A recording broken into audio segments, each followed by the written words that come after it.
Síðan spyr ég Ríkisútvarpið. Hvað það sem skýrir þessa heift ríkisstjórnarinnar í garð Ríkisútvarpsins?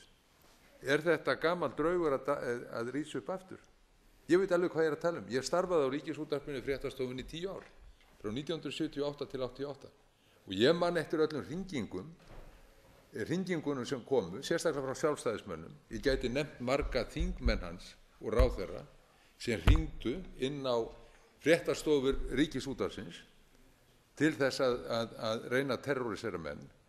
Og ég hélt að þetta væri allt úr sögunni. Þegar við vorum upplýst um það að jafnvel bara fyrir fáeinum árum, þá kallaði einn ráðherra Sjálfstæðisflokksins þingfréttaritara Ríkisútvarpsins heim til sín til þess að hella sér yfir hann.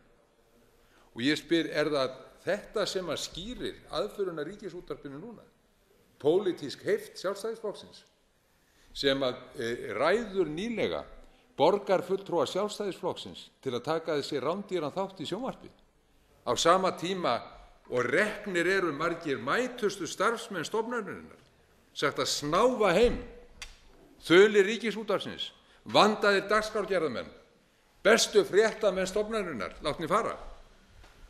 Og ætlar ríkisstjórnin og þingmeirihlutinn að láta þetta óátalið, að horfa upp á þetta ranglæti, þessa pólitísku aðför að Ríkisútvarpinu, því að þetta verður ekki skilið á annan veg en þann að Sjálfstæðisflokkurinn sé í pólitískri aðför að Ríkisútvarpinu, velur nokkra vönduðustu starfsmenn stofnunarinnar til að reka þá, segir þeim að hunskast heim, láta loka tölvunum sínum eins og gerist í verstu búllum.